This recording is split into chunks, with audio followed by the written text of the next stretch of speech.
All right, thanks for coming out. I appreciate it. We're gonna do a couple of different things here. First, I'm gonna tell you guys what I'm about. No, that's what I'm gonna do second. First, I'm gonna ask you guys how you found out about this event, because that helps us a lot. And then, but most importantly, after I tell you why I'm running and who I am, I want to get questions from you guys, okay? Because the point here is to find out more about me. So if you can, please ask me anything you got. I'm an open book, okay? So how did folks find out about this event? Mine was Facebook. Facebook? Text message. Text message? Text message. Text message? My neighbors here told me yesterday. Okay. All right, wonderful. I love it.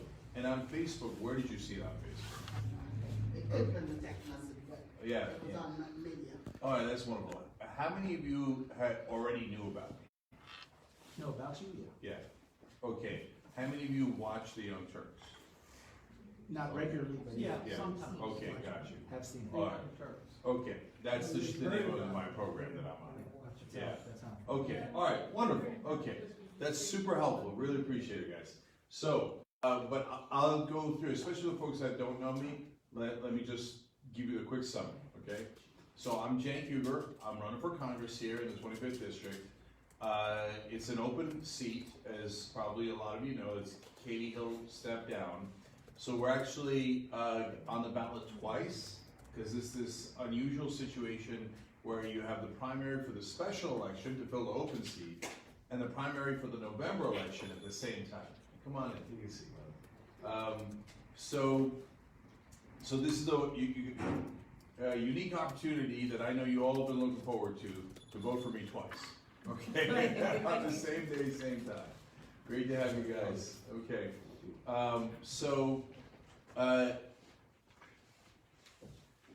we were just talking before we got started about progressives versus conservative Democrats, etc. I'm in the progressive group, okay? You can ask me any questions you want about what that means, right? And so one of the things, the most important thing is, I don't take any corporate money, any lobbyist money, any PAC money. I don't take any of that, okay? Because I'm worried that it has a corrupting influence on the politicians. And I'm not just worried about it, I'm pretty sure about it, okay? And I think a lot of people are pretty sure about it. So all the Republicans in the race take it, and unfortunately the other major Democrat also takes it. So for example, she took about $13,000 or so in real estate money, and then she voted against rent caps. Now maybe she's actually against rent caps, but now how do we know, right? Because, so it could be because her donors wanted it, or it could be because she's genuinely against it. But either way, we got massive affordable housing issues in this district, okay? So we have it all over LA, but particularly here. And we also have massive homelessness issue here. And all that is driven because of the price of housing. So homelessness is not just the price of housing, but it is majority. A lot of people have a misconception about homelessness. They think it's everyone who's homeless has either got an addiction issue or a mental health issue. That is the majority of folks in other places, but not in LA. In LA, that's only 42%. 58%, the majority, are because they can't afford housing. So it's just, people don't understand what the real issues are. And so another thing I just want to mention about that real quick, because it's such a major issue here locally, is that we in LA actually did a lot of ballot measures, right, to put forward a lot of money to help the homeless. That's great, that's wonderful, we voted that in. But unfortunately, not a lot of that has actually gotten to the help for homeless. And so, why is that? Well, part of the problem is the money gets diverted because the donors have so much control. And they tell the politicians, hey, you know what? I want the money diverted to this and not to that, and you owe me, right? So the donors, the politicians owe money to the donors or owe favors to the donors. Also, when you get endorsements from other politicians, you owe them favors. That's a lot of favors to get through before they get to you guys, right? And so my whole point is get rid of all that, okay? Just here to serve you. Now, I gotta be honest, I'm lucky. So that'll lead to who I am, right? I do a show called The Young Turks. It's national, and it is quite popular, but it's popular not because I'm a good cook or a good dancer. Okay, I assure you I am neither. It's because I fight for Democrats and I fight for progressives. Okay, and so that's what's gotten me the national following. And so because of that, I wound up having over 33,000 donations right now, average of about 26 bucks. So we've got just as much money as anyone else in the race, but it's all clean. It's all real people, okay? And a ton of people from this district, and we also have 2,200 volunteers, also a ton of people in this district. So we're people powered. So Young Turks is progressive, we call it Homo Progressives, but I've also started two other things that I want you guys to know about. Hi, good to see you. One is Wolfpack, and the whole point of Wolfpack is to get money out of politics, and is to get a constitutional amendment to do that. And that's been around for 9 years now, and we already passed in 5 states. So there's a lot more room to grow, but my God, they've got 45,000 volunteers across the country, all working their ass off to get money out of politics and get us that amendment. Because if we don't do that, we can't get our democracy back. So I'm super proud of Wolfpack and the great work that they do. I also started Just Democrats. I'm one of the co-founders of that. Just Democrats wound up getting some people into Congress. You might recognize Alexandria Ocasio-Cortez, Rashida Tlaib, Ilhan Omar, Ayanna Pressley. We helped all 4 of them get elected. We also have Ro Khanna, Camilla Jayapal, and Raul Grijalva. So 7 of the strongest Democrats you'll ever find. And I'm enormously proud that I was part of the founding of that group. And the Young Turks, our audience, raised them $2.5 million so that they could get elected, okay? And so if you want strong Democrats in Congress, I'm your guy. So that's what I fight for. And so in this district, there's a ton of need for that. We've got everything from the environmental disasters. So we've got in Simi Valley, Boeing leaks radioactive materials into the water. Steve Knight, the Republican, takes money from Boeing, doesn't do anything about it. Aliso Canyon gas leak, worst gas leak in American history. Steve Knight took $16,000 from Sempra, the parent company, didn't do anything about it. Actually, it's not quite right, he did. He jumped out to the defense of Sempra, the company, because he'd taken $16,000 from them. That's how corruption works. And so that's why we gotta get that money out. And so in the Antelope Valley, we have got to get higher paying jobs here. Because 1, you need the jobs, 2, we need good wages on it, 3, it also helps with traffic, so that we're not constantly going down Route 14, coming up Route 14, getting jammed up there, right? So how do we get more jobs? Number 1, we need a 4-year college here, and we've got to fight for that. It might be a long-term project, but I'm good at getting things done. Okay, so I've got a whole track record of doing that. I'm going to give you a sense of Young Turks. We now have about 250 million views a month. We have 12 billion lifetime views, 18 million subscribers, and I started that in my living room in a 1-bedroom apartment. Okay, so we make things happen. Okay, so we created Young Turks out of nothing and created this giant progressive voice to help all of us. Created Just Democrats out of nothing, Wolfpack, etc. So we also could use a veterans hospital here. Okay, a VA hospital would be amazing. There's some clinics, but a lot of folks, again, got to get into the traffic and go all the way down to LA to get to a hospital. But most importantly, solar and wind energy. Antelope Valley is perfect for it. It creates higher paying jobs and helps fix the climate crisis. So it's a win-win. And then I can go on and on about all the other issues, including Medicare for all, because we've got to get everybody universal health care, and that's the only thing that gets you universal health care. So, but I wanted to do a quick summary for you guys. I don't know if that was quick, but that's who I am. But the main reason for the town hall is I want to meet new folks that I haven't met before. So I'm so thrilled that you guys are out here, and I just want to take questions and by the way, also comments, etc. Hey, look, this is what I care about in the district, and if I win, you're my boss. That's how it works. That's how it's supposed to work. It's in the job title. I'm your representative. So I'm your rep. So you tell me what you need. I try to get it for you. That's old school democracy. We kind of forgot it, but we can get back to it. So, anybody have a thought, question, comment? Well, my biggest concern is, the homelessness. Mhm. And like you mentioned, most of it is because of rent control. About 4 or 5 years ago, Lancaster was in the top 10 nationwide for increases in percentages of rent.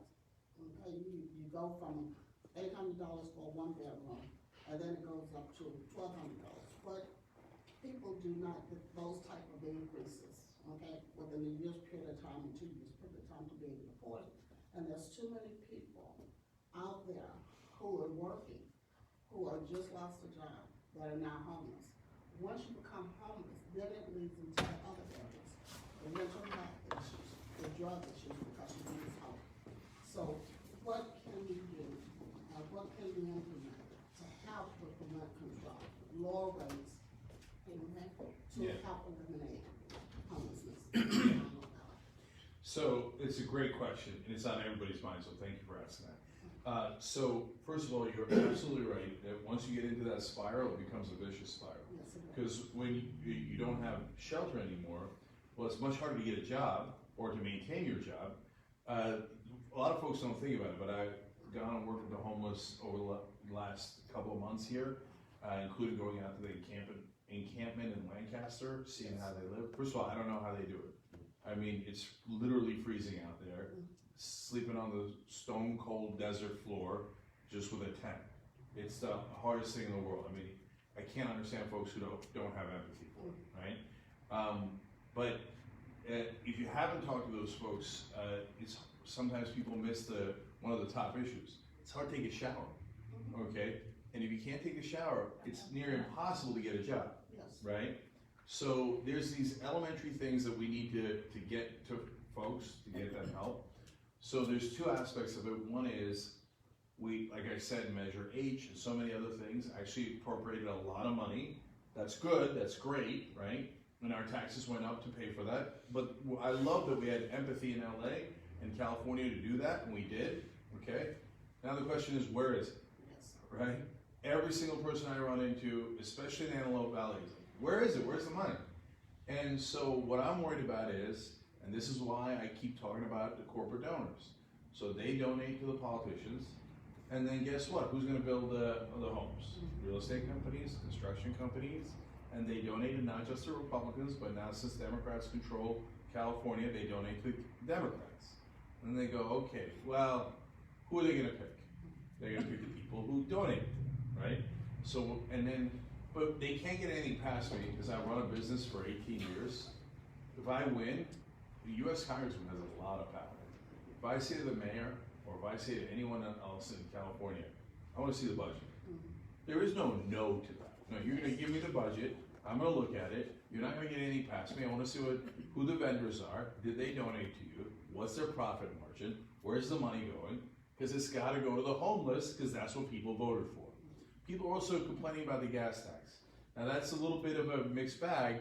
Now it's painful to pay the gas tax, and a lot of people are talking about that.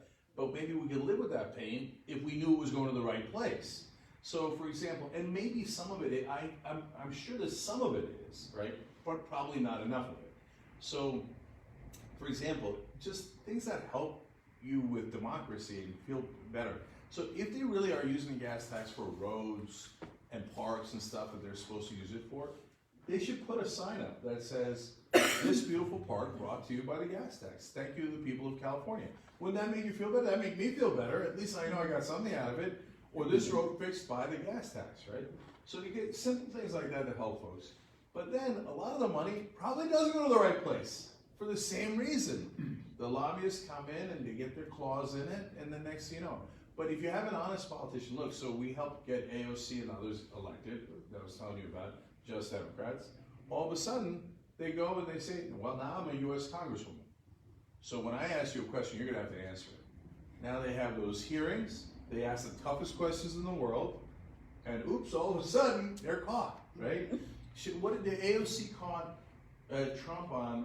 Michael Cohen was testifying and said, oh, we used to say our taxes, our value of all of our holdings in Trump Holdings was low for the tax reasons, but high to get a loan, right? And AOC came in and said, wait a minute, isn't that illegal? So are you saying you did tax fraud? And he's like, yeah, okay. And are you saying you did loan fraud when you inflated prices? Yeah, that's what happens when you have an honest politician. Let me see the budget, let's work on it. But one more thing. So, what happened? Nothing happened. He's still president. I know. So I'll get to Trump in a second. Okay. But then there's a good answer to that too. But just to finish up on this. So they voted on a bill called rent caps in California Assembly. And it's actually a compromise, not rent control, it's rent caps. Okay, I actually agree with that compromise, okay? Christie, who's the other major Democrat in this race, voted against it. You're gonna be shocked to find out who her donors are. Real estate, right? So now, again, if she's got a good argument against rent caps, maybe she does, I'd love to debate her on it. She won't debate, she won't talk to the media, she won't tell us why she voted on anything. So the only thing we have to go on is the list of her donors, right? So then why does she stand by the Democratic Party as the one that we're gonna vote for? well, okay, I got bad news for you there. It's because a lot of Democratic leadership is also corrupt. And I don't mean corrupt like Trump. I don't mean like they're like, hey, give me a duffel bag full of money and right on the home. No, it's just the systemic corruption. That's why we gotta get the money out. So Pelosi, for example, brags, I already saved $728 million for the Democratic Party. Okay, but where did you get it from? You got it from oil companies, you got it from drug companies, you got it from insurance companies, you got it from all these different companies. Now, does anybody think that ExxonMobil gives you money for charity? No, they do it to influence you, they do it to buy you, right? And the first time they do it, it's a risk, it's a little bit of a gamble. Sir, there's a seat here too. But the second time they give you money, that means their accountants did the math and thought they got a return on investment, okay? Because by law, corporations must maximize profit. So when Pelosi and Schumer and McConnell and everybody tells you, oh, no, they're giving out of the goodness of their heart, and now we're taking out of the goodness of our heart, that's ridiculous. So, also true, Brendan, others, etc. It's just, these are uncomfortable truths, but they are still true. So when she says, hey, I'm endorsed by these folks, number one, yeah, because you're taking money from the same people, okay? And number two, she now owes them. That means this district goes to the very bottom of the totem pole, okay? Your priorities are not going to matter. It's not about Christie, it's not personal. She's just a regular, very standard politician. You fill in the blank. You could be John Smith, it doesn't matter, right? If they take all those endorsements and all that money, they're gonna prioritize those folks and not you guys. You're gonna be the very bottom of the priority list. So be careful, it's not just about this election. When you see endorsements, if it's people like, you know, that you respect and you saw them fight for other people, get results, okay, good, that's one thing. But understand that all those endorsements come with a price. And Pelosi's got to prioritize Adam Schiff first, because he's higher on the totem pole, and other Democrats, etc. And when you say yes to them, you're at the bottom. So that's just reality. So now I want to answer your Trump question too, and then we'll take more questions, okay? So, look, I'm going to be honest with you. Pelosi drives me crazy, okay? So I'm glad she did the impeachment. We pushed her and pushed her and pushed her to do it, and she finally said yes. In the beginning, I don't know if you remember this, and I cover the news every day, it's my job, right? So I get to see all these details that most people don't see, that's why I pull my hair out. So in the beginning, she said, I'm not going to do impeachment unless it's bipartisan and the Republicans agree. On which planet are the Republicans going to agree to impeachment? That's the craziest thing I ever heard. At that point, we already knew the Michael Cohen story that I was telling AOC exposed. We already knew that he had committed a crime. He was already going to prison. And he was co-conspirator number 2. Co-conspirator number 1 in that case was Donald Trump. His co-conspirator is in prison today. What are we waiting for? We didn't even need Ukraine. There's no ands, ifs, or buts. Yeah, I can't figure Yeah, his kids, both his kids have said, we get all our money from the Russians. Oh, And one of them said, oh, the Russians give us money because they really like golf. I mean, Jesus, this is a layup to beat this guy. It's a layup. I mean, he's broken every law there is. He goes on national TV and says, maybe working with law enforcement should be illegal. Who says that? Only crooks say that, right? And you're supposed to be the head of law enforcement. And so she dragged her heels, and so did Schumer, and so did all of them. Finally, the Ukraine thing is not only over the top, but it affects their friend Joe Biden. So then they go, oh, okay, now we're going to take action, right? Okay, good, thank God. I can't wait to give them credit when they do good things. I want to give them credit. Because again, it's never personal. It's about how do we get things done? How do we get bills passed? How do we get rid of Trump, etc. Now, again, they make a lot of tactical mistakes. They should have charged them with actual crimes. They just said abuse of office. Now you got Republicans running around the country going, well, I mean, he didn't break any laws because they didn't put in the articles of impeachment that he broke the laws. But he did. He broke the law in the hush money that Michael Cohen's in prison for. He broke the law in Ukraine. If you ask for help from a foreign government, that's illegal. It's illegal. Say it's illegal. It's not that hard. Fight, right? And then especially when you get something in return or you ask for something in return, you don't need to. It's already illegal when you ask for it, even if you don't give anything in return. But if you hold the money in return, that's a second crime, bribery and extortion. So they got him dead to rights on all these different crimes. For God's sake, get in there and fight. So again, one of the concerns. So the honesty that Pelosi had was, and when they first asked her, why aren't you doing impeachment about a year ago? She said, well, you know, I want it to be bipartisan, and Trump is self-impeaching. I don't know what that means. Right? And I don't want to be bothered with him. We're all bothered with him. He's the president, right? Every day. Yeah, and then the last thing she said is, and we're raising a lot of money because Trump's in office.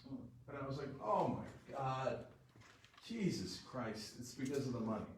Because if you got a boogeyman, it's easier to raise money. Oh, Trump's in office, help us defeat him.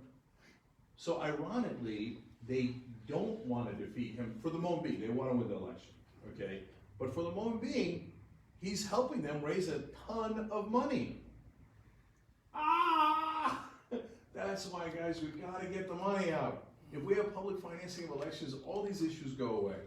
Then you'll have people that are representing you, and then some folks at the multinational corporations will cry. They'll say, like, they do it about my campaign, they do it about Bernie's campaign. They say, oh, well, are small donors really representative of the American people? As opposed to big donors? As opposed to corporations?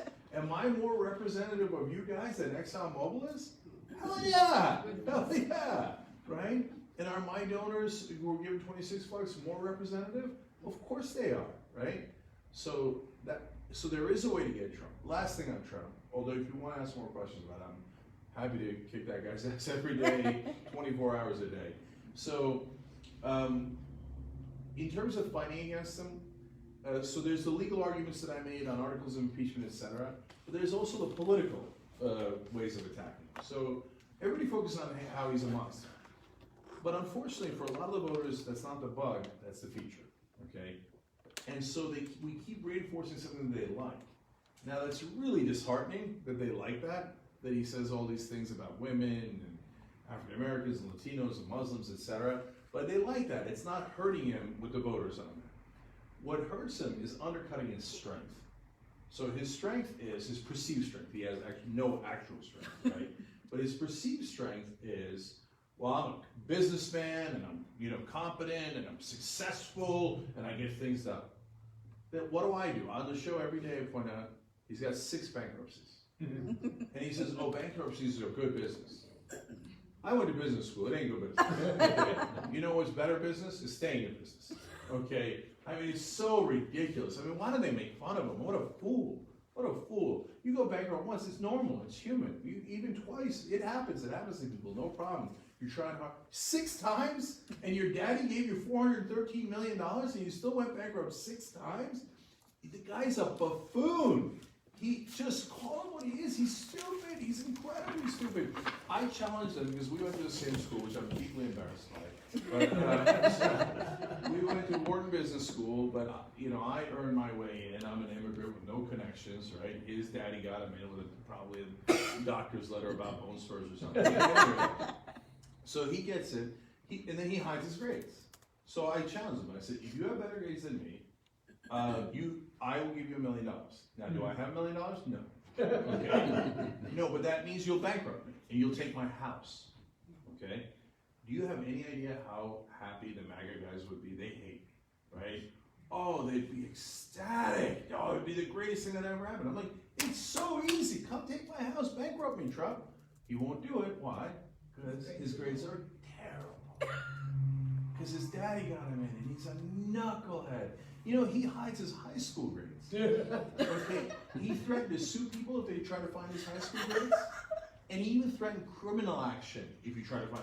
Who's so embarrassed of their grades that they threaten criminal action if you find out their grades? Dude, we all got it. You got D's and F's. We got it. Like, you don't have to sue anybody. We all know, right?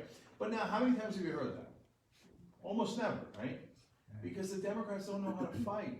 If you create that issue and you create that conversation about the media can't help themselves. Oh, you call Donald Trump stupid. That's offensive. Oh, great. Let's have a debate about how stupid he is. You see what I'm saying? And when I say that he hides his grades, well, everybody goes, well, that's true. That is true, right? And no smart person with good grades hides their grades. Can you imagine Bill Gates like, oh, no, please, I'm hiding my grades, right? Can you imagine like Einstein saying, no, I'm hiding my grades, right? No, so this is how you win. This is how you win politically. And then even because the MAGA guys, we're never going to get them. The corporate Democrats, their thesis is, oh, there's a lot of these Republicans that live in the suburbs that voted for Trump and love Trump, but they're going to now come support us. No, they're not. No, they're not. 90% of the Republican Party is staying with Trump, okay? No, we have to win, not the Republicans, the independents. Independents win elections, okay? Independents don't like either party. So when a normal establishment Democrat goes, oh, don't worry, I'm backed by Pelosi, they're like, ugh. Okay, so I'm knocking on doors all across the district: Santa Clarita, Simi Valley, Porter Ranch, Antelope Valley, Palmdale, Lancaster, Little Rock, Lake LA. Every time I talk to an independent, if I say, look, I'm a Democrat, okay, so I'm not hiding that, I'm very proud of that, okay? But I'll tell you, I don't take money from anybody, any of the donors, etc. And I also, I'm against the leadership in both parties. They go, that's it, I'm in. Okay, I'm in, because they're not moderates. They just don't like either, they don't trust either of the parties. So if you go and undercut Trump and say he's not bright, he's not successful, he's not any of the things that you heard, and here's a clean Democratic Party who is not taking corporate money and is going to represent you guys, you're going to win every election. It's not that hard. They just can't do it because they do take the money. Look, when we run against Steve Knight, so it's either very, very, very likely the runoff is going to be Steve Knight versus either me or Kristen. Okay, so how do you fight against Steve Knight? I told you earlier, right? The guy took money. I'm trying to control my cursing. The guy took money from Sembra and Annalisa Candy, took Boeing and Simi Valley, and I can give you 100 examples, right? And then you see the guy's corrupt and he's not going to represent you. It's easy. Everybody gets it. And everybody goes, yeah, I saw him defend Sembra. I saw it, right? And I saw that he didn't do anything about Boeing. I saw all this, right? Now I understand why, okay? But when you have a regular Democrat in there, they never talk about that. Why? Because then Steve Knight's going to turn around and go, oh yeah, how about your donors? Oops. So you just unilaterally disarmed. That's why they lose. Like Claire McCaskill could have won in Missouri so easy. They say, oh, Missouri's a red state or a purple state, it's hard to win in Missouri. No. On the same day that Claire McCaskill, a senator from Missouri, who was the incumbent at the time, lost, and lost by a lot, her election, there was a ballot measure on this in that election to raise the minimum wage. Now, if the state was really red and really in favor of the Republicans, they would have said, no way I'm raising the minimum wage. We can't hurt our poor businesses. We got to protect our big corporations, right? Hell no. They passed it 62%. Easy. Won by like 20 points. In Arkansas, it had 68%, won by nearly 30 points. These are supposed to be red and purple states. Raising the minimum wage is a Democratic issue. It's a Democratic issue. If you run on that, you win. But Claire had a lot of corporate donors who didn't want to raise the minimum wage and who didn't want her to talk about that. So she unilaterally disarmed. In an election she could have easily won, she lost. Same thing with Joe Donnelly, same thing with a couple other guys. And now we don't have the Senate, so now Trump's gonna escape. So this is how politics works. Unfortunately, most people don't get these messages because of the media. The media is a filter. They're also multi-billion-dollar corporations, so they don't like this kind of talk. I had a reporter once say to me, this sounds a little conspiratorial, are you saying that the media companies are trying to maximize profit? I was like, I think if you said they're not trying to maximize profit, that would be fairly conspiratorial. Because by the way, then they should probably be fired by their board, because legally they must maximize profit. And by the way, last thing on this, where do most of the cable companies and TV stations get their money? One, every election cycle they get $6 billion in political spending. So they love money in politics. They don't want to end that, they never talk about that. And secondly, drug companies. If you ever watch cable news, it's drug company ad after drug company ad, right? You think they're gonna tell you how to lower drug prices? They're not gonna tell you that, right? How do you lower drug prices? Medicare for all, you negotiate drug prices. Don't get me started on that, that'll take 20 minutes. But there is a way to get the drug prices lower, but you never see it on TV, and you never see it from the Democrats, because they both take giant amounts of money from drug companies. We gotta change the whole system. And by the way, if I win, the most powerful mic on the planet, other than the president's, is on the floor of the House. When you give speeches on the floor of the House, they must cover. And especially the aggressive speeches I'll give, they're not gonna have any choice, okay? So when I point out these facts, it's gonna drive them nuts. That's what we need, because we need to, it's not to feel good, by the way. It does feel good, but it's not before that. Because you have to move the national conversation. Once you tell people, hey, don't they take drug company money, the Republicans, and unfortunately some of the Democrats, don't you think that the drug companies gave them money to keep the prices high, not low? Everybody goes, oh yeah, that's true. Yep, that's true. So now that puts them in an awkward spot. That embarrasses them. That's why they don't like me. But I'm not trying to be rude. Like they say, oh, when you say it's bribery, that's rude. No, taking the bribes is rude, right? Me pointing it out is trying to fix it so I can help you guys. So that's why I do the things that I do. Okay, other questions? Yes? I'm from Senior Valley, Mhm. and the Santa Susana Field Lab is a big concern Yep. of mine. Yep. Several people, but actually not enough people know about that. It's been covered. Other people in Senior Valley have no clue for buying land on contaminated areas. Yeah. What would you do to increase the accountability of Bowen and the people who are supposed to be handling this cleanup, and the visibility of the issue, so that people know that there's a problem? I love that question. Remind me your name again? Sheila Hoppus. Okay, thank you, Sheila. I So, didn't hear it. yeah, I'll repeat the question. She's asking, the Santa Susana Field Laboratory near Simi Valley, if you guys don't live near there, you might not know about all the details. In fact, the people who live there don't know all the details. Right.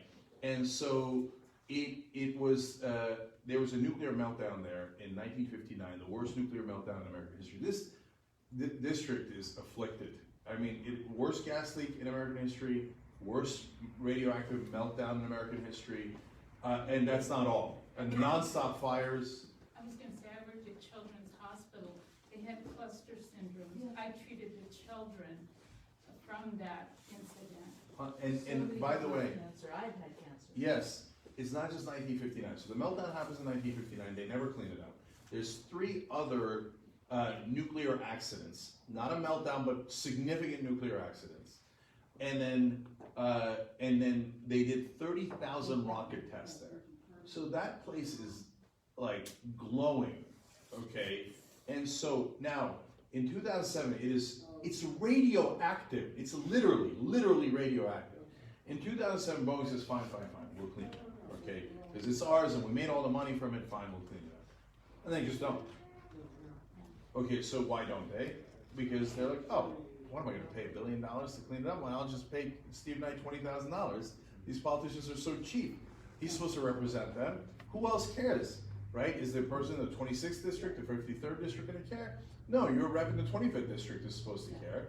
You buy him for $20,000, $10,000 per cycle. It's the best thing money can buy as American politicians, right? Then there's still public pressure though, thanks to good folks like you. 2017, Boeing says, okay, fine, I'll clean it up now. Still nothing. What area of city is it? What area? It's Simi Valley. Because so two things happen that makes it worse. When the fires happen, it burns the brush is radioactive, and then it goes in the air. So it's not just Simi Valley. Simi Valley's hit the worst. It goes to Malibu, that's not in the district, but there are still people, right? And it goes to other parts of this district, and it falls on your houses, it falls on your land. And then worse yet, both of the fires, because of the different science behind it, but mainly when it actually floods, and it does, sometimes you get torrential downpours, it seeps into the water. Then we're really screwed, because it gets into the water supply. And they're even voting on whether we should use the groundwater in Simi Valley. I'm like, are you nuts? No. Simi Valley is the last place on earth you should use the groundwater. And so, look, the lead levels are 17 times higher than is legally allowed. And they've tested different kinds of radioactive material that is actually in the water. So I actually fear saying it to people because it creates the panic, right? And so I'm really worried about it. But like, isn't this what your rep's supposed to do? Yes. Right? To grab people by the collar? So they're just, like, you go business as usual, they're not gonna do anything. I guarantee you it'll be another 10 years, and another 10 years, and they won't do anything. So what would I do? I go on the floor of the House and I say, if Boeing does not clean it up as they are legally obliged to do, and they have contractually agreed to do, I will look to bankrupt them. Okay, now, what is that gonna create? That's gonna create a firestorm, right? And I'll get a lot of blowback. It'll cost me politically, because they'll say, wait a minute, Boeing's in the district, and they jobs, and yada, and what are you doing? I say, look, the reason I say that is because I know corporations, okay? I went to Wharton Business School, I ran my own business, and I know a ton of folks who work at those top corporations. They only care about math. What is the price of the cleanup? What is the price of our stock? And if I do enough damage to their stock, that costs them more money than the cleanup. They go, okay, that's it, we'll do the cleanup. That's right, you need the visibility. That's right, you need the visibility, because if you don't create public pressure, you can't win. You're never gonna win in the silence, you're never gonna win in the quiet. That's how they win, right? And if they threaten jobs, first of all, Boeing doesn't have a lot of jobs here, it's actually the other companies that do, okay? But if they do, I say, you take one job out of this district, and there'll be hell to pay, okay? But you need a strong rep to do that. You need somebody who's gonna say, not on our watch. And you know what else I do? I invite you and everybody else in Simi Valley to the House of Representatives. If you can, we come in. You know that people are allowed into the House. You never see people in the House, right? Because no representative invites them in. Like, oh, I wouldn't want the real people here. But the lobbyists are swarming all over that House. But it isn't their house, it's your house. So we go together, and when I give that speech, all the media is gonna say, oh, that's outrageous, our poor Boeing. Our beloved Boeing, how could you do this to them, right? And then I show folks who have cancer. They go, no, it's not what I'm doing to Boeing, it's what Boeing's doing to my constituents. And I fight for my constituents. And you're not gonna hurt them while I'm their rep. If the EPA is not involved, at what point does it negligence become criminal? So this gets back to Trump. So the EPA is involved, but the government because Boeing owns about 2/3 of it, NASA owns about 1/3, okay? And so NASA's supposed to clean it up, and the Energy Department is supposed to clean it up. Rick Perry comes into the Energy Department, Trump comes in charge, they go, we're not gonna clean it up. So you impeach Trump, get him the hell out, beat him in the elections, put public pressure on Boeing, okay, and you could actually get change. Our reservoir there is so contaminated, they have to cut the water from other areas so that they can go into the pipes. I won't let my children drink water out of the tap. I know, it's so scary, yeah. And a lot of people don't know it. I knock on doors in Simi Valley, I knock on hundreds of doors. People know about Santa Susana Field Library. There's not almost everybody, but a lot of folks know about that, right? But do they know how bad the water is? No, they don't, okay? And look, lead's a slightly different issue, but you also have a lead problem there. And lead does brain damage. It does brain damage. God, this government doesn't serve the people at all anymore. I mean, I don't know if you guys know this, but Reuters did a great story on this. So sometimes you get frustrated at the media, the way that they frame things, and sometimes the media does a great job, right? So especially the print journalists, they do investigations and they find out things. Reuters did a great investigation. Unfortunately, what they found out was there's 300 communities in the country that have higher lead levels than Flint, Michigan. I look at that, I'm stunned that we aren't doing anything about it. And then, how are you gonna pay for that? Are you kidding me? First of all, there's lead in the water that's going to our kids causing brain damage. I'll pay anything to get rid of that. I mean, how are we gonna pay for the brain damage that the lead causes all across the country? That's the real thing, and by the way, it's true. When we had lead paint and we had lead coming out of the exhaust in the cars, there was a massive spike in crime. That's why in the 1970s and 80s, you had big spikes in crime in New York and all across the country. The reason that the crime went down is because we got the lead out. So that's an amazing story that Mother Joe's wrote about. But these are the things that people don't talk about. To me, but then when they turn around and they go, hey, tax cuts for the rich. It was $2 trillion. All of a sudden, nobody asked, how are you gonna pay for that? We got lead in our water all across the country, including Simi Valley. They won't pay for it. But when it comes to tax cuts for the rich, $2 trillion they give away. You know what? Of that tax cut, 83% of it went to the top 1%. It went all, it's almost literally a crime. Yeah. So we're gonna fight together, okay? PJ, did you want to say something? Yeah, I did have a question for you. Yeah. So I've heard you speak a few times now about applying public political pressure, and I very much agree that I think that it is probably the most successful tactic that will be available. Are there any other actions that you can take or any information that will be available to you as a congressman but is not available to you as a regular citizen that will help you in that effort? Or Yeah, no, so that's a great question. So guys, there's actually a little bit of a toxic culture in DC, but I'm gonna use it to my advantage. So what is that culture?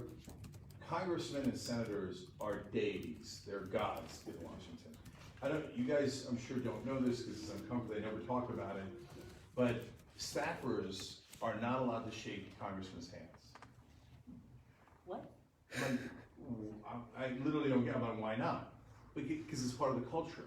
The staffers and regular citizens are nothing, but the congressmen and senators are gods, okay? And once, you guys remember Gopher from the Love Boat? Yeah, he became a congressman, right? And once the staffer made a joke in an elevator saying, hey, you wanna go to the Lido deck? Okay, fired on the spot, okay? Because you're not allowed to joke with congressmen, you're not allowed to shake their hands, etc. Now, that's toxic, I can't stand it. If somebody doesn't shake the hands of my staffer, there's gonna be hell to pay, okay? And I'm gonna go and tell the media, and I'm gonna embarrass that. Who do you think you are? You think you're better than us, right? On the other hand, the advantage it gives, if you've got an honest congressman is, well, okay, now I have that power, right? I wanna see all the budgets, I wanna see all the numbers, and I can call anyone I want into a congressional hearing with the cameras rolling and ask them questions. Imagine those Boeing executives. Okay, did you make an internal calculation about how much the cleanup would cost? Did you make an internal calculation about how much avoiding the cleanup costs? Did you balance those numbers? Is there any emails? And you better not be lying because you're under oath. And by the way, I can depose you and I can do a congressional subpoena and I can find those emails. So answer carefully. Imagine that, right? And then you go get their emails, and I guarantee you they did that calculation. I absolutely, positively guarantee it. With congressional subpoenas, you can get almost anything. Imagine if someone actually cared about the people and had that kind of power. So that's what we can do here. That's what I'm telling you, the 25th district. This is gonna be the people's seat. If I win, there is no pressure they can put on me. And even good progressives, they get a lot of pressure from the leadership. Oh, no, you don't want to upset leadership. You don't want to upset your fellow Democrats. These Democrats, they're in vulnerable districts and they gotta run and get money from big corporations. To this day, I've never met a real voter who said, if a Democrat would only take more money from a corporation, I'd support that. That voter does not exist, it's a myth, we're gonna break that myth. And if, by the way, guys, if I win, I open the gate behind me, not just to you guys to come to Congress, she'll drive them crazy. Man, I will love it, the people will love it, they'll hate it, it'll be great, okay? But also to open the door behind me for other strong Democrats. Because if you do, you know who raised the most amount of money now in Congress last quarter? AOC, not Pelosi, Alexandria Ocasio-Cortez, not one dime of lobbyist money, not one dime of corporate money. She raises it all from the people, okay? Why? Because she serves them. Now, if I have even half that money that she raised, I'm gonna give it to other progressives, other Democrats that are uncorrupted. Come on in, the waters are warm. Okay, that's how we take our government back. We take it back from the donors, right? And we give it back to you. And it drives them crazy, but it's a democracy. That's what's you're supposed to be in charge in a democracy. Yes. We're here because of climate change, and as a congressman, what would you do to help stop what the Republicans, they don't even believe in it. We need to protect our earth above everything. 100%. And if we don't protect it, all the other issues They're don't moved, even right? count. So what will you do? So first of all, you're right. There is no planet B. So, and you know the problem is human greed. Because the Koch brothers, you already have $84 billion. What do you need 85 for? I've done the math on it, right? It is physically impossible to spend $1 billion in your lifetime, let alone 84 billion. You know, Bloomberg, he has 57 billion. He's spending $120 million every 2 to 3 weeks on political ads now that he's running for president. But you know how much he makes on interest? Just if it's 5% interest, and usually it's way more than that. But if it's 5% interest, he makes $237 million a month on interest alone.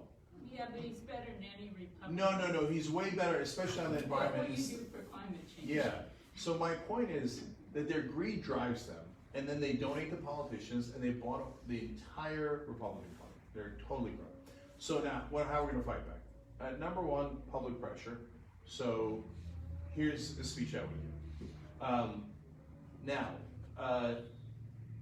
Some in the Republican Party, in fact, almost the entire Republican Party, argue there is no climate change. Okay, well, 99% of the world's scientists think that there is, and they think that it's man-made.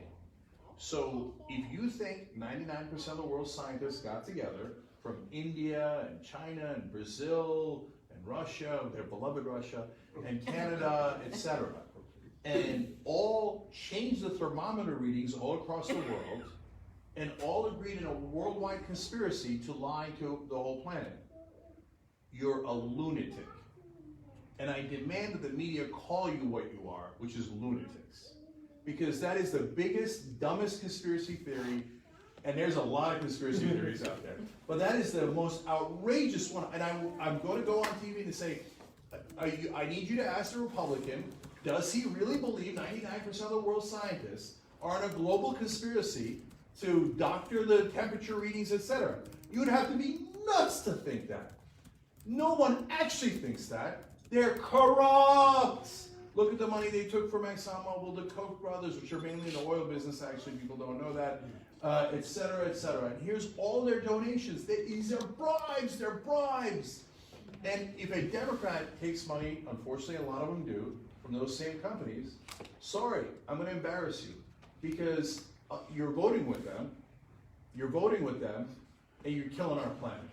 So you think I'm rude for saying you're taking bribes. You're rude for taking those bribes and destroying the planet.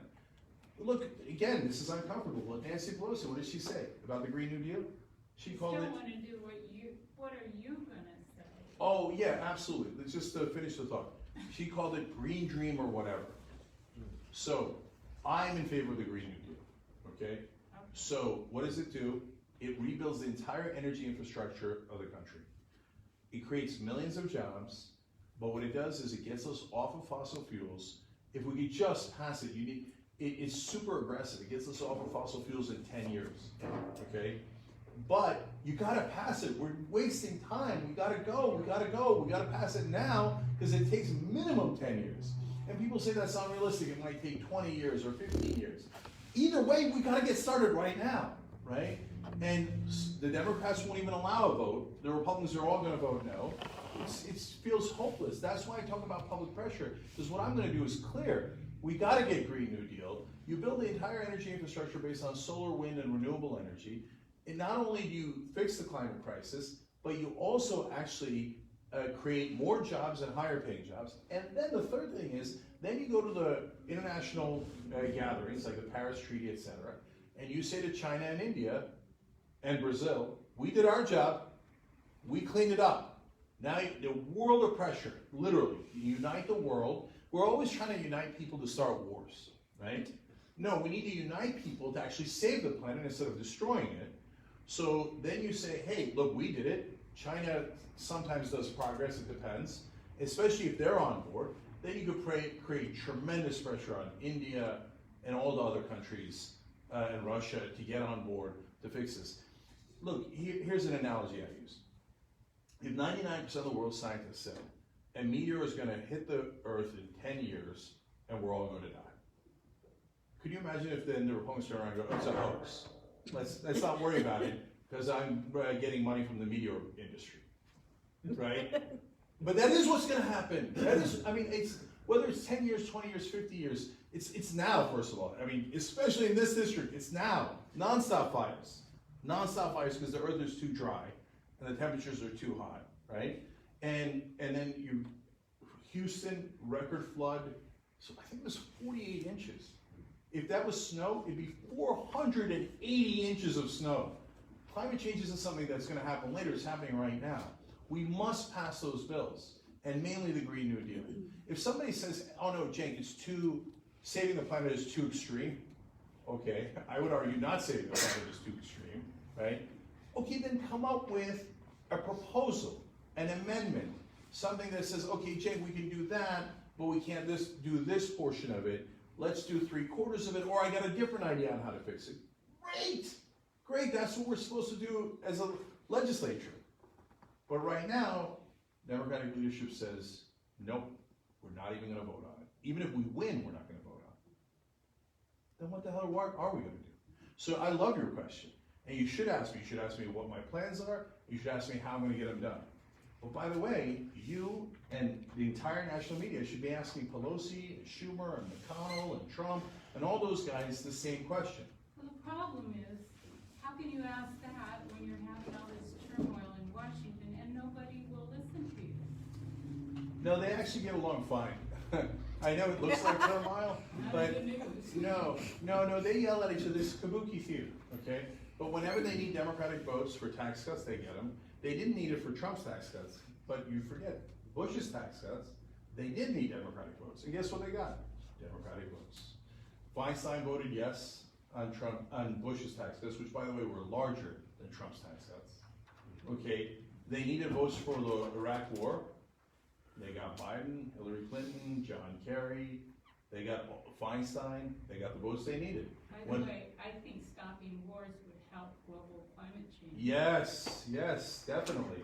But can we, look, so here's another thing. Look, I know I'm getting really deep into the weeds of politics, but it's really, really important because you have to know how to actually fix things and how to get things done.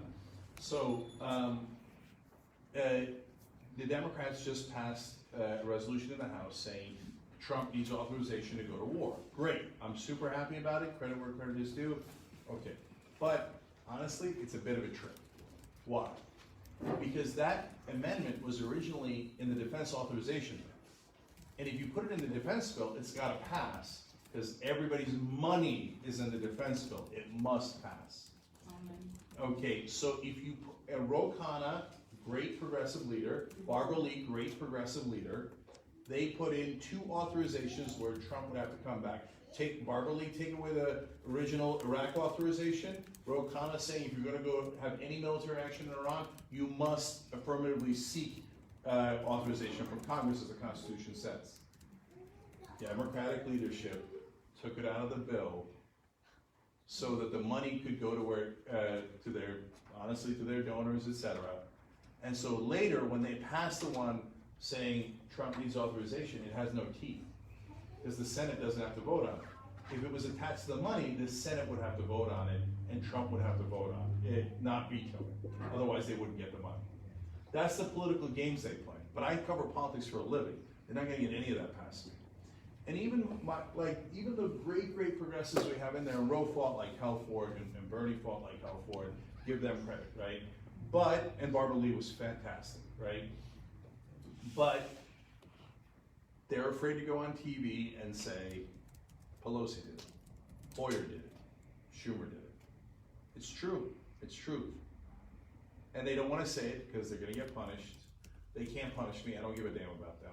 I didn't get any of their endorsements, nor do I want their endorsements. I didn't get any of their money, nor do I want their money.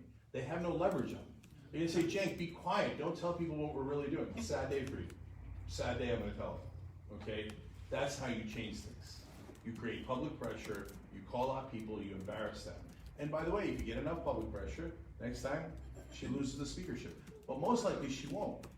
What'll happen instead is she'll go, oh yeah, I meant Green New Deal. I always meant Green New Deal.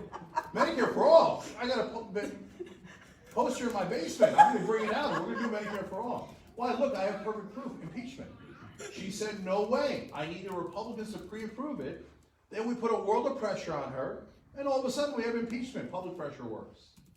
That's why we gotta do it, yes. I have a question about the stock market as it relates to Trump.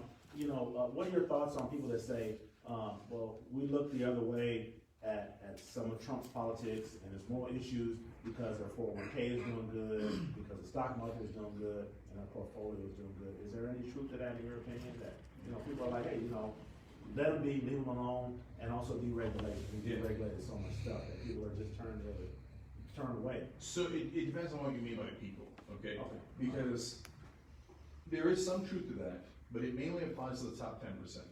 I forget the exact stat, but I think it's along the lines of the top 10% have 80% of the money in the stock market.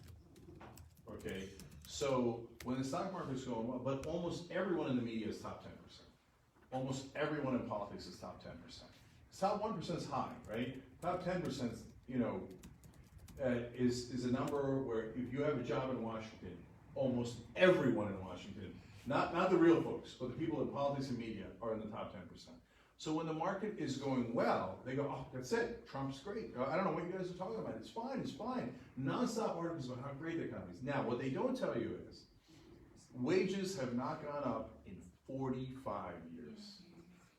So if you account for inflation, and I've shown the charts on the show a million times, productivity from about 100 years ago to now is a chart that goes like, there's a line that goes straight up, diagonal, okay? It's wonderful. Why? Not only are we really productive as Americans, we work our ass off, but now everybody's working at home.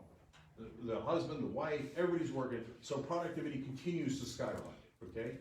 And the great news was during the New Deal, during FDR, when we had real Democrats, okay, that represented the people, wages went up at the same rate. That's great news, that's democracy, right? 1978, it's a long story why it's 78, I can tell you another time. 1978, basically the summary of that is Supreme Court says corporations can give money to politicians, and we're screwed. Then wages flatline. And the difference between productivity and wages, in that chart, $12 trillion. It costs the average American family, this is a stunning number, I had to triple check it. It costs the average American family $17,000 a year. If you had gotten the wages you deserve for your productivity, every single family would have $17,000 a year more. Every year, okay? Instead, they redistributed the wealth to the top. So, but the people at the top are the ones on TV, et cetera, telling you, oh, the economy's going great, the economy's going, no. Wages under Trump, last I checked, they had gone down 1.3% when it counted for inflation. So all those tax cuts that, oh, don't worry, we'll give it to the corporations and it'll trickle down on you. Yeah, well, something's trickling down on us, but it ain't wages, right? And so, now, again, no one on TV talks about wages. So the wages is terrible for us, housing is through the roof, and not just in LA, but in all the major cities. Not all across the country, but in the major cities, housing prices are way up, and LA is near the worst in how high the prices have gone up. But our wages haven't moved at all. So how the hell are we gonna go close that? I checked out my apartment that I started the Young Turks from. It's a 1-bedroom off of Sunset, okay, back in the day in West Hollywood, okay? Back then I got it for $1,000, it was $1,050, okay? I checked the other day because my nephew was getting a new apartment. I couldn't believe how expensive it was. I was like, no, that can't be right. And so I said, let me check my old apartment and see what it is now. So I left that apartment around 05, so it's been 14, 15 years. Okay, so that's a long time. So where to go up to 1,500? That'd be a huge jump. It's a 50% jump, right? It was at $2,450. Oh my God. Now, if your wages haven't gone up in that same exact period of time, how the hell are you gonna pay for it? It's impossible. So is the economy doing well? For 90% of us, no, disastrously, right? But you're getting constant propaganda. Hey, no. Don't believe your lying eyes, don't believe your paycheck, everything's going great. And by the way, they genuinely believe it, because things are going great for them and everyone they know, right? So, no, the economy is, and by the way, not only that, the stock is, so the tax cuts went mainly to corporations. Corporations are the main donors. Then the corporations did stock buybacks. What that is when they buy their own stock so that they artificially inflate the price of the stock. Why do they do that? Because the executives have stock options. So they're gonna cash out and make tens, maybe hundreds of millions of dollars. But once you've done that, what did I just say? And every economist knows this. They artificially inflated the prices of the stocks. What is that gonna lead to? It's a guarantee it's gonna lead to a crash. It's just simple economics. There's no ands, ifs, or buts. And I have friends who work on Wall Street. We're getting to the point where it's the same mania that I remember hearing in 2008 before the crash. No, the way the market works now is that it's kind of like a new market, it can't crash. Oh boy, that means tick, tick, tick, tick, tick, tick, tick, tick. It'll probably crash before the election. Okay, so we'll see. But if it does, the folks who have been deceived into believing there's a good economy, and the folks who actually did benefit from it, then they will turn in their rage. And Trump will go from 45 to 25, mark my words, if the crash happens in that time period. Yes? I think there's an importance on issues, and then I think there's an importance on winning. Mm-hmm. And I want to understand how the winning is going to take place, because I think right now we have this population in the country, and then we have this population that votes. Yep. Okay, so much smaller. And then you have part of that population who votes, 80% is going to vote the way they're going to vote regardless. Yep. So we're looking at this like 7% of the entire country's population having an influence on the outcome. Yeah. So that's why Catherine's here. So Catherine was my campaign manager. She worked on Beto's Senate race, where they broke every record there was on organizing and voter turnout. And so what they got people who hadn't voted but who were registered to vote. They got independents to vote. They got unlikely voters to vote. Okay, that's why I hired Catherine. Also, the fun fact that I love to embarrass her with every time. She was at one point ranked #1 in the world in jiu-jitsu. Woo! How's that? Okay. So don't mess with Catherine. So we're doing that in this district, and we need to do it nationwide. So you can actually reach independents, but you have to tell them you're independent from both parties. You can't say, oh no, trust me, Pelosi and Schumer are great. That's not gonna work. Unlikely voters, you can reach them, but you have to show them something you're gonna do for them in their real lives. And you have to believe in people. So why? So look, how do you win elections? So this is important because I'm in the middle of one. And I've studied this for decades. Doesn't mean we're gonna win. I'm not like haughty, and I'm not, one of these guys who are blowhards, etc. I might be in other respects, but not in this respect, right? But you have to have a good message. You have to have the right message. And people often think, oh, that's it. Who has the better message? No. Who has the right message that also reaches the voters? Because if you don't reach the voters, they never hear about your good message, right? Our message is awesome. I mean, look at what we've been talking about here. If everybody in this district was in this room right now, we'd win in a landslide. Landslide, easy. And the other side, I am happy to debate them. the Republicans, Christie, it doesn't matter. I say anytime, anywhere, let's debate, because they have no chance. I mean, this is not a conversation that a regular politician can have, right? They just want to avoid the topics, they want to give you vague answers, they want to get out of it really quickly, etc. Because they're not going to fix anything. They don't actually have solutions. We can win. So how do we reach voters? Yeah, money matters, right? So that's why I tell the folks at home, cenk2020.com/go, okay? Every dollar is a voter. And so it's a voter that you reach with your message. If you had a bad message, it'd be dollar wasted, right? But if you have a good message like ours, it flips people. But most importantly, organizing. So how many events have we had so far? Roughly like 70 probably. Guys, we've had 70 canvases, phone banks, where you call your fellow citizens and go, hey, I got good news for you. Okay? And by the way, or you knock on their doors. When I knock on doors, I do it all myself as well. Okay? I join the canvases that people are doing. A lot of people don't know. They don't know. It's okay. They got their regular lives to lead, right? You know, you got a job, you got a family, etc. They don't know all the details of the policies. You got to let them know. Yes. Right? So if you reach the voters through organizing, and if you can raise enough money, then you win. Look, we got to take over the Democratic Party. If we take over the Democratic Party, they have a vat of money. I mean, they have more money and more access to organizing than you can dream of. But the problem is they don't use it. They power down. No, you got to get your volunteers out everywhere.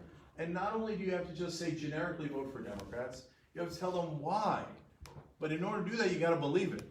You got to be driven. You got to be saying, I got to save the planet. On Medicare for All, it's the only thing that gives you universal health care. Public option, you still have to pay co-pays, premiums, and deductibles. So you know what happens under the BAT, the new encourage system? 45,000 people a year die because they don't have insurance. So guys, we're all on a rescue mission here.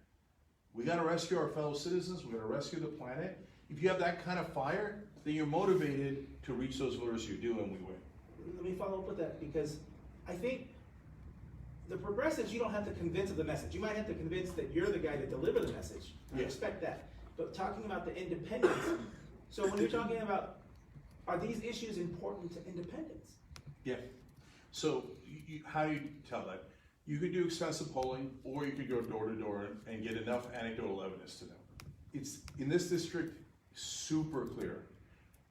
Number one issue, you know, whether it's your number one issue or not, it is the number one issue in this district, and it's super obvious. Homelessness. Everybody's talking about homelessness. They're talking about it in Lancaster and Palmdale, they're talking about it in Santa Clarita, they're talking about it everywhere. And so then you have to have answers. That's why we started with the topic of homelessness, right? It was the first question you asked, right? And you're right, that's the first question everybody's asking. So then you have to address that, right? Again, my Democratic opponent has unilaterally disarmed. She voted against affordable housing. So what is she gonna do? She's gotta give you platitudes. She can't go with a fire in her belly to fix it, right? So, and then the other second issue, national issue that people talk about is healthcare. Because everybody's worried they're gonna go bankrupt, even if they have insurance. Oh my God, if they don't have insurance, it's life and death, right? So, and even if you have insurance and you don't get sick, so you're not gonna get bankrupt, the prices go up every year. It happened to us at our company. My premiums, I run the company. There's nothing you can do. The insurance companies have you, you know, in an unwinnable situation. You know how much mine went up this year? 18%. How are you gonna afford 18% increase every year? It's crazy. So, you know how much each of us pay? On average, family of four pays $12,000 a year in healthcare. For the co-pays, premiums, deductibles, what your employer takes out of your checks, okay? $12,000. Not how are we gonna afford the new system, it's how can we afford this system that's broken and expensive and the most expensive in the world by a lot. But in terms of the other issues, we might care about climate change. I care deeply about it, but we gotta educate folks on it more. So when I say higher paying jobs, people go, yes. Climate change, right? They, you know, if you get to it, they care, but they don't normally bring it up. And I say Green New Deal, a lot of people haven't heard of Green New Deal. I'm, you know, neck deep in politics. I know Green New Deal, I gotta fight for Green New Deal. But a lot of people haven't heard of it, okay? And good folks on our side haven't heard of it. So you gotta be smart, you gotta figure out what the right way to address these issues are. You fight for everybody, you fight on every issue, but you prioritize for the elections. Does that make sense? If I were gonna go out and speak for you to other people to vote for you, can you tell me what is your feeling on healthcare? Cause that's a big deal to a lot of people, like you said. Yeah. What is it you Yeah, so, I don't listen to the anchors, so I don't. yeah, that's why we're doing this. I probably will in the future. Yeah. But, so I'm just getting to know you, yeah, and I need to know what you think about before I can go out and talk. 100%, on yeah. your behalf. So that's why we're doing this, and that's why I love that all of you came today. Wonderful to see this. So, universal health care. That's what Okay. I- Now, a lot of Democrats pay lip service to it. They say healthcare is a right. Okay, good, but you have to follow it up with policy. Okay, that's a slogan, that's great, I agree 100%. Okay, what's your policy? They'll say, well, public option, which is Christie's position. Well, public option is not universal healthcare, and that means healthcare is not a right. No, we need universal. The only thing that's universal is single payer, Medicare for all, okay? If you don't, you gotta tell people, and look, you don't wanna argue with your fellow citizens that the door is not efficient, but in your real life, when you're talking to family and friends, right? Tell them, it's not, the only thing that's universal is Medicare for all. Otherwise, we're not covering everyone. I mean, look, here's an easy way to explain to people that everybody understands. In this country, we used to have, believe it or not, we used to have a private insurance system like we do for healthcare, but for the fire departments. So if you didn't pay your fire insurance, if your house was on fire, they let it burn down. That's real, okay? And so we obviously changed that because fire spreads, right? It was a really, really bad idea not to put out fires. So, but now we have the same kind of cancer, it's private health insurance. And if you don't have insurance, we let you die. I have a friend who is a Democrat who ran in Kansas and almost won. He's a just Democrat, a wonderful guy, James Thompson. He just found out, he's got a couple of kids, he's got stage 4 cancer. Okay, it's in his intestines. Now, the good news is, it's slow moving. Second good news is that he's got a doctor in Denver that can do surgery. It's clearly the most effective, and by the way, even cheaper than what he could do in Kansas. So good news, that's it, we're problem solved, right? I mean, hopefully he's gonna have a chance.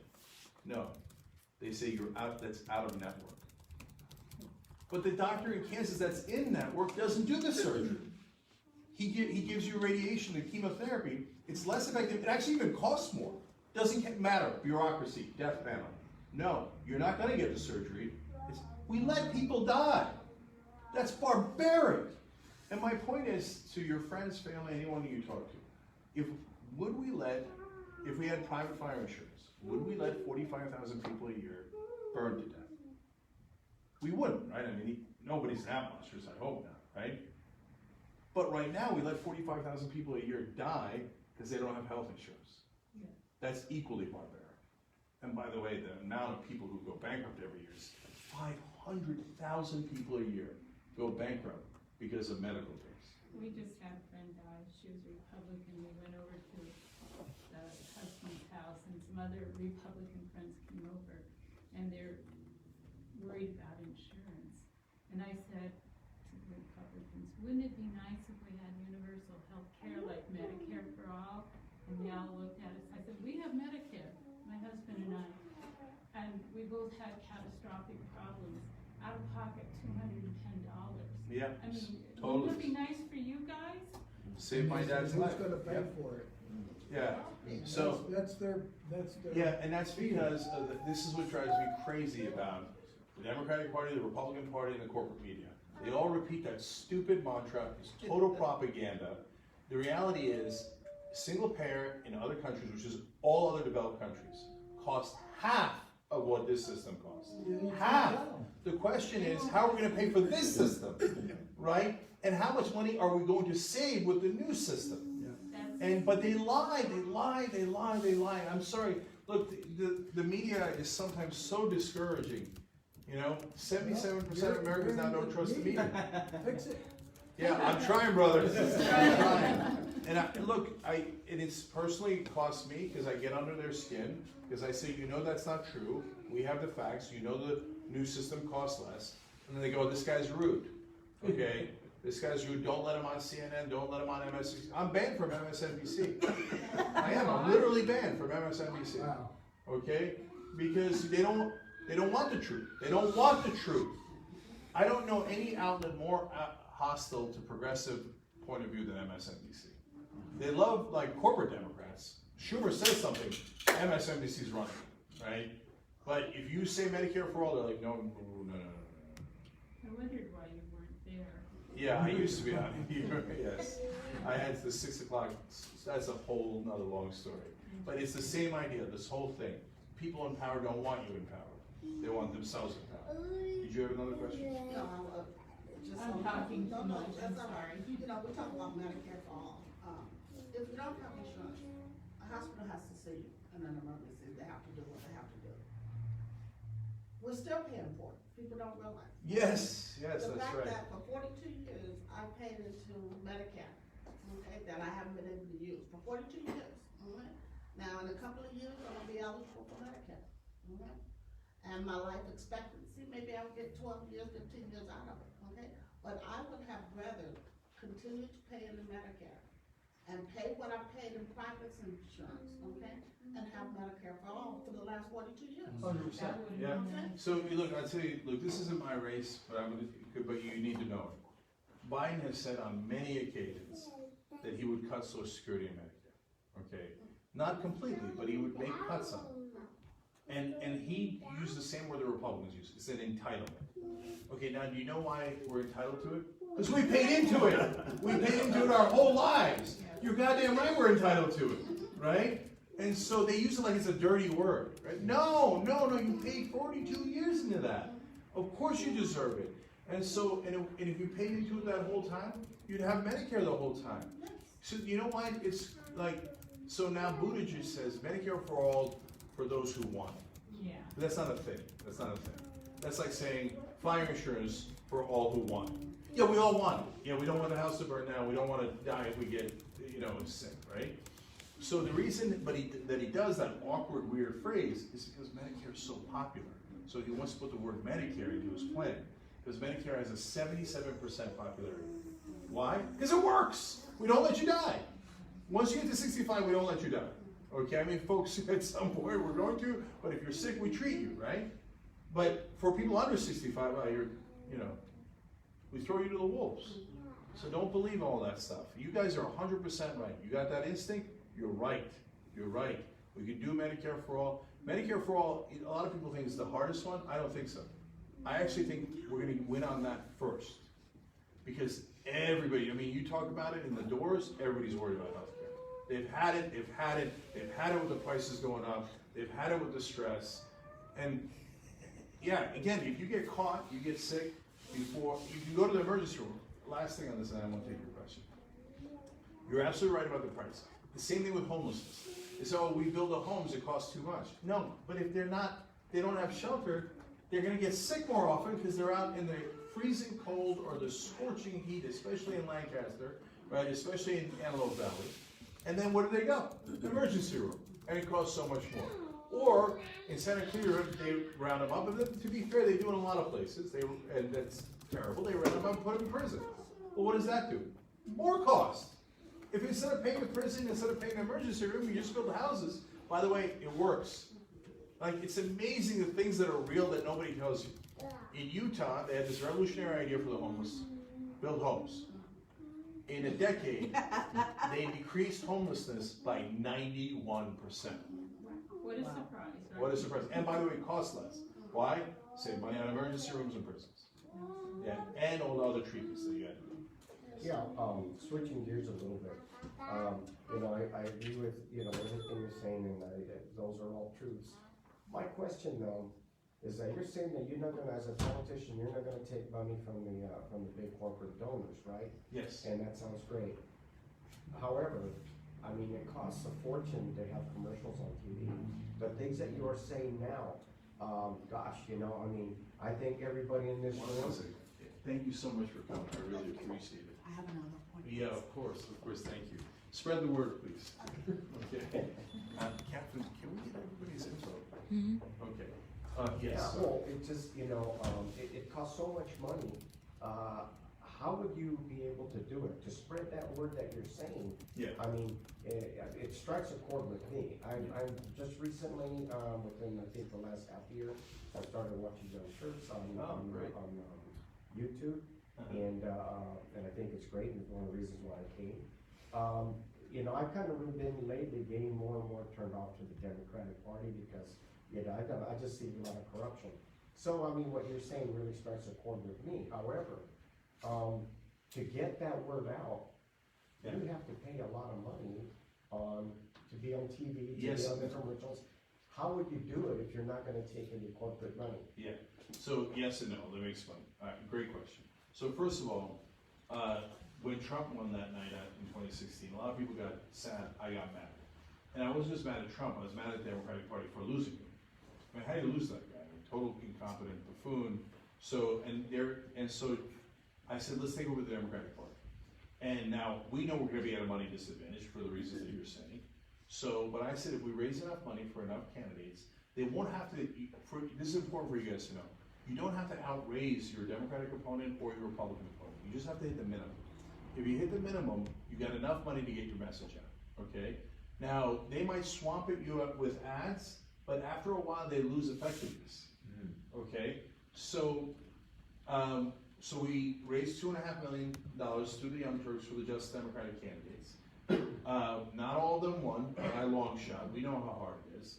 But we got 4 in that are lions, the best fighters in Congress. AOC was outspent 20-1, and she won it. Why? That's encouraging. It is. It's super encouraging. Because she organized. She went and had volunteers go up and down the high rises of Queens and Bronx. Up and down the high rises. Spread the good word that somebody's gonna come help you. There's hope, okay? And I need you to do the same. There's hope, okay? We together are going to help people, okay? We're on a rescue mission. So that's number one. You actually can do it with less money, so you don't get discouraged. Number two, once she won, like I told you earlier, she now raises more than anyone else, even though she's taking small dollar donors. In the presidential campaign, who raised the most amount of money? Not the guys taking the corporate money, Bernie does. And for a long time, when Elizabeth Warren was almost as progressive as Bernie, she was raising the second most amount of money. Why? Because small donors then believe, they have hope. And there's more of us than there are of them. So they get it.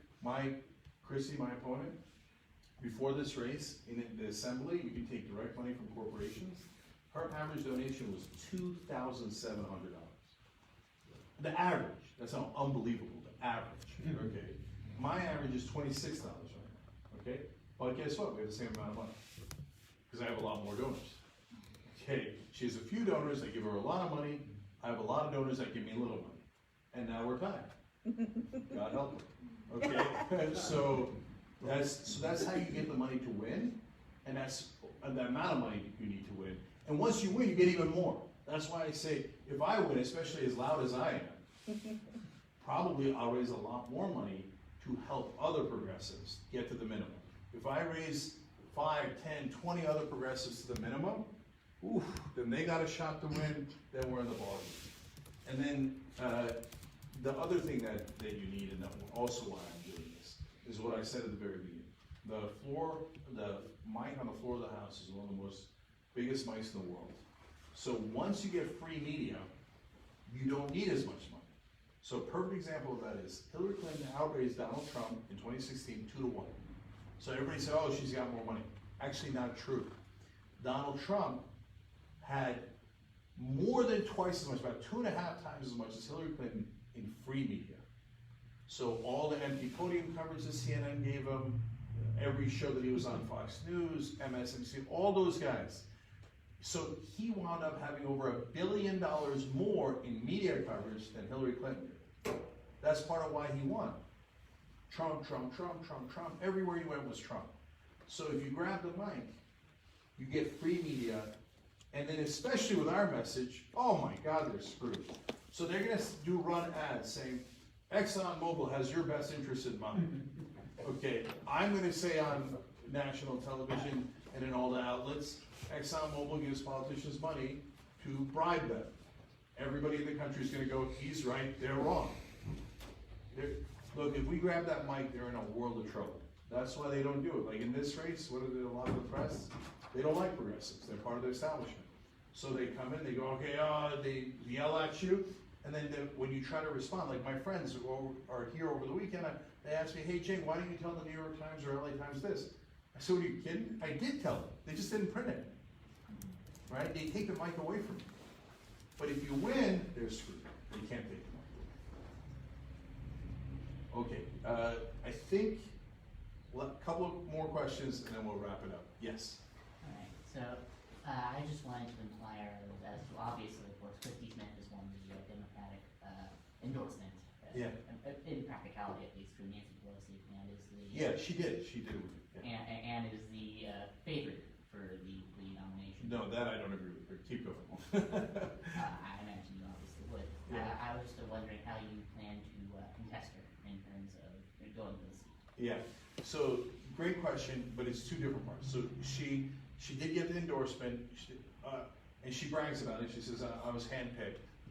Okay, first of all, were any of you in the room where she was handpicked? Oh, you didn't participate in that? Okay, where do you guys do the handpicking? In the voting booth, right? That's the way it's supposed to work? By the way, she says, I'm handpicked and all the Democrats back me, etc., the Democratic leadership. My real question is, who's in that room, right?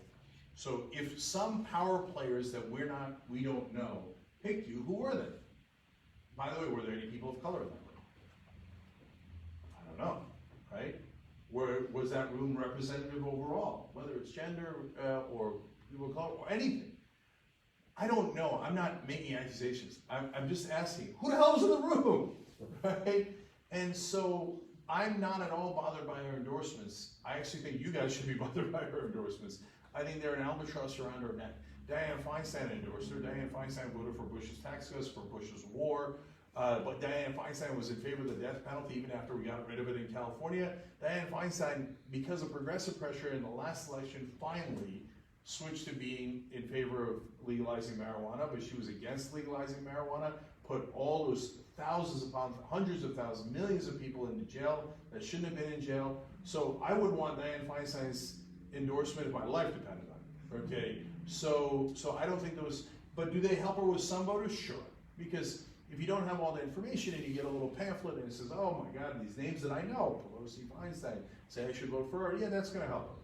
Does that make her the favorite? By the way, it's gonna help her with some voters, especially Democrats, but it's gonna hurt her with independents. If she sends those flyers, they're gonna be like, oh, Pelosi, okay? Whereas I say I'm independent, right? And that helps bring in more voters to the party, more voters, right? And in terms of favorite or not favorite, what's your message and how do you reach voters, right? So her message is steady as we go, we don't need any change, everything's great. I mean, if you think that, okay, right? But I don't think most people think that. So the second thing is, you said, how are we gonna reach voters? Well, normally whoever is backed by the party has more money. That's why it matters, right? So right now we're tight on money, oops, okay? Because I got all those folks giving me money from all across the district, all across California, and all across the country. So she doesn't have the money advantage she thought she has. Now, I think the Democratic Party is gonna come in because I talk about corruption within the Democratic Party. They'll probably spend an extra $1 million or $2 million against me. That's real. But have I hit the minimum? Right, look, we need more, cenk2020.com/go, okay? Every dollar is a voter, okay? But we have way more than a normal progressive candidate would, so we're on good grounds there.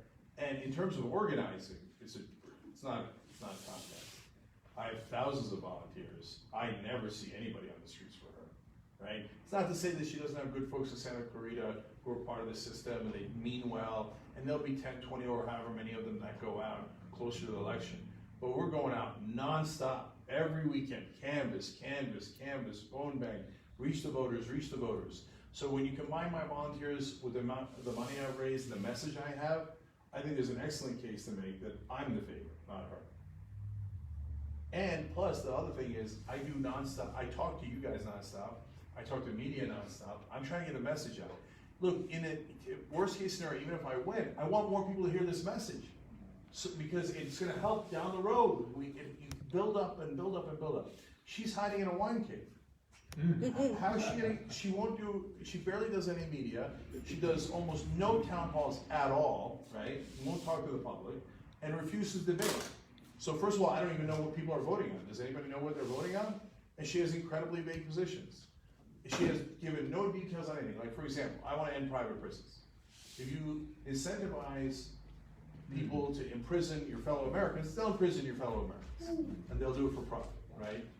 What is her position on private prisons? No one knows. She's never said it, not gonna say it. No one's asked her. That's it. You don't know what you're voting on, right? What's she gonna do with Simi Valley about the water? I don't know. Right? And I'd love to get her in a debate and ask her, what's your theory of change? I'm sure I hope she's bothered by it, but has she done anything about it? What is she gonna do about it, right? You need to know those answers.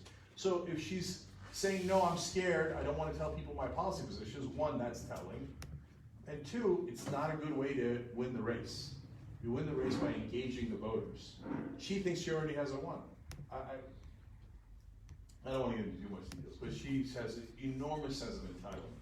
I've already been picked. It's already over. It's not how democracy works. Will you come to see? Most candidates don't. Oh, I've been there already. I've done But 4 events or so, but will I do another one? Yes, I'll probably do 2, 3 more. And then if I win, open office hours. So, you want to see a U.S. Congressperson right now? You better have a good check with you, okay? You better bring your checkbook, and it better be significant.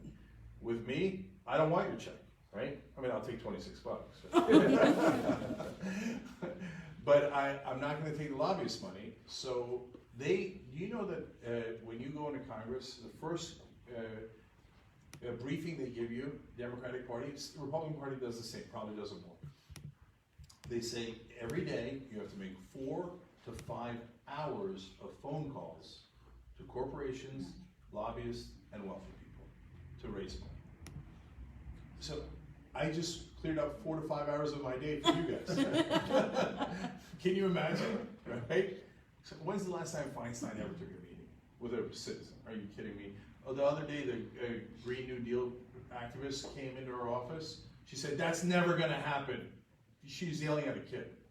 When we ran a candidate against her, California is too big, she had too much name recognition, too much money. So we didn't win. I'm always honest, like, yeah, there's challenges. That was we bit off too much there in that race, right?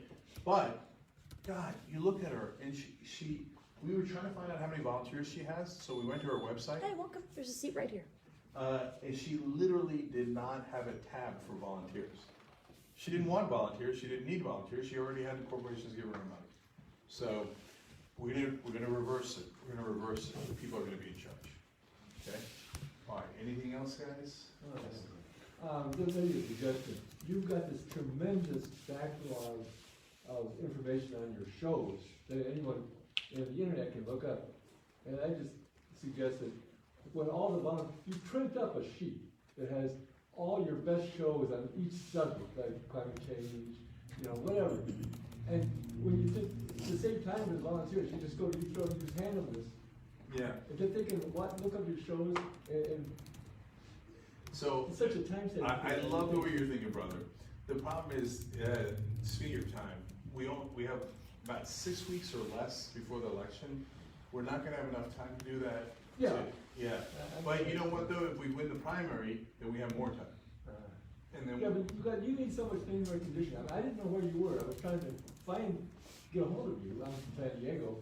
And I went to UCLA. I figured, they would know. The political science department, Ralph Bunch Hall, not one person knew who you were. No, don't get me started. I'll say I wouldn't have recognized just based on the name. It was your face, and I knew who you were. Yeah, same Yeah. here. The name's not at all. I know. That's a problem. It's a real issue for us because my name's hard. Okay, first of all, it seems like if you're not used to it, it seems like a jumble of letters, right? And then it's not pronounced Cenk, it's pronounced Cenk, and you got to explain that to people. So it's a challenge for us. And plus, if you watch the Young Turks like some of you do, right? Folks, they know the show, they don't know my name. Because it's already a hard name and I almost never say it on air. I was looking for Anna, personally. I know, right? You missed her by a week, she was here last week. She was here last week, we'll do it I again. didn't want to. Yeah, see, at least people know Anna's name because it's easy, Anna, right? So we gotta get my name out, that's why I need you guys, if you can volunteer, if you could, it would be amazing, it makes all the difference. And furthermore, so even fans of mine don't know, they'll say, hey, you're that Young Turks guy, right? Or they'll say, you're that guy from the internet, okay? And I'm like, yes, I'm that guy from the internet. But in terms of real people though, folks know the show, right? They know, I knock on doors, I don't know, 20% of doors or so, folks know me, right? And they know the show, they'll recognize my face and go, oh, they'll recognize my voice. The guy had his disabled guy, wonderful guy, but he's in the corner, can't see me. Okay, his wife opened the door. I start talking, he's like, is that Cenk from the Young Turks? Okay, he recognized my voice, right? But he watches so much he even knew my name. But we gotta get my name out. But the worst is people in power, okay? So the LA Times reporter tells me, I checked around here and none of my friends know you. In other words, the powerful, we've decided we don't know you and we don't want to know you. So we're gonna smear you, we're gonna attack you, we're gonna do all these things. Now, look, I always fight back, and I had an editorial board meeting with them, and it was different people, much more open-minded. So my point to you guys is there's hope, there's a way to win these things, there's a way to win people over, and we do it one step at a time. Okay, do we have challenges? Yes, the name's a challenge. Yes, the powerful don't like it, they wanna either ignore you, right? Or they want to fight you. But that's okay. The only way we're going to get back into power is the powerful aren't going to just give it to you. They're not going to be like, oh, yeah, why don't you take my power, right? No, they're going to fight back. In fact, if you see a Democrat that the powerful is not fighting back against, that means they're not doing their job, right? That means they're not upsetting anyone, they're not upsetting anyone in power, and everybody's going along hunky-dory, you're not going to get any change, right? So we'll get past those hurdles. We got to do it together though, because they, as AOC once said, they've got money, we've got people. I was just gonna say, we worked for Brian Caforio when he was running. Yeah. And there's a group of people who worked with him, he's probably already done that. Can you contact those? Can you contact Brian to get those names? Yes. So I've talked to Brian. I'll talk to him about that in particular. That's a good idea. So thank you. That's already helpful. I email him back and forth. He's not running because his wife just had a baby. But No, I know. just emailed him. I will email him again and ask him if he would help his. Yeah, that'd be great. Okay. Thank you. I'll do that. All right. Any last questions, guys? Thank you for coming out. Sorry. Yeah, no problem. All right. Excellent. Thank you, brother. All right, one last one. Go ahead. Okay, if I may just pose one more. Yeah, sure. So, of so course. far you've been talking quite a bit about economics and Yep. Addressing various economic issues like corporate donations and whatnot, which can be great positive platforms. How would you approach independents and people who for whom social and sort of racial liberation type issues are more important, especially the idea that perhaps a lot of people may actually be inherently reactionary in their approaches to these things? Yeah. So, I'll tell you this, I'm not gonna change my opinion to win any votes, okay? So, that's the if you consider that a downside, that's the downside of a principled person, okay? So, if you say, hey, listen, I'll vote for you, but hey, I don't believe in Black Lives Matter or something, well, sad day, we don't agree, okay? Then you'll find someone else to vote for. We don't need your vote, we have plenty of votes in this district among Democrats and independents that are good folks, plenty, enough to win. And you get into a slippery slope of trying to appease people, it's a terrible way to go, okay? So, they'll never get me to change on protecting every one of those communities, right? Immigrants. I've had people tell me, oh, I don't want those illegals in here. Okay, I wanna build a wall. By the way, a guy who was for Medicare for all. Okay? So, you get these strange combinations. I said, look, I don't agree. I'm an immigrant. I came here when I was 8. Now, I was documented, but we were lucky. My uncle happened to be here. What if we weren't lucky, right? And then I talked to the guy, and it turns out his grandparents came as immigrants. And I said, remember the people that they turned away? That's from your ethnic group. And he said, yeah, that's true, right? Try to have a little bit of empathy. Look, you try to win them over as much as you can. Election's a tight window, So you gotta be efficient, right? And if you just don't agree, then you don't agree. If you say, hey, I don't mind unarmed black men getting shot, you're not gonna vote for me. That's okay. We'll vote for someone else because I'm not your guy, okay? So, and we don't need those votes. The Democrats sometimes foolishly think, are you gonna flip a MAGA guy? Who's for the Muslim ban and against the illegals and, Blue Lives Matter and all that kind of stuff, right? And by the way, there's a lot of Democrats, especially in this district, who, because there's a lot of police officers in this district, start to head that direction, right? So with some of that language and some of those votes, etc. So, no, don't do that. And if you do that, you lose your moral core, and you also lose your voting core. So, be who you are, be strong, be proud about it, and find your voters. That's the answer. And by the way, when you win, again, you got the mic, then you can begin to convince people. So the stat I always put out on the show, which I could put out on the floor of the House is, like, people think white privilege, they misunderstand it. They think every white person is rich. No. If you're in a holler in West Virginia, you ain't rich and you don't have much privilege. It doesn't mean that. It means you'd be surprised at how bad the other guys got. Okay, so for example, African Americans smoke weed. Say consume marijuana at the same rate as white people. Okay, same rate. They get arrested at 4 times. So if you're a poor guy downtrodden in the middle of West Virginia or the Antelope Valley or Santa Clarita or anywhere, right? And you think, I don't have any privilege at all. What you don't know is you're not getting constantly pulled over like some other folks that are in your situation. You're not getting constantly harassed by the police. You're not getting, you smoke weed? Yeah, you smoke weed and you know it, right? Okay, but you're not getting arrested for it. The other guy got arrested and had his life ruined. Came much harder to get a job, et cetera, et cetera. So you educate people about that, and then they go, oh. And I've had hundreds of people come up to me, including at the last town hall we did, saying, I used to be a Republican, I used to be conservative, and you flipped me. I said, how? They said, facts, you just give me facts. That's true, I don't get arrested, and I didn't know I wasn't getting arrested, right?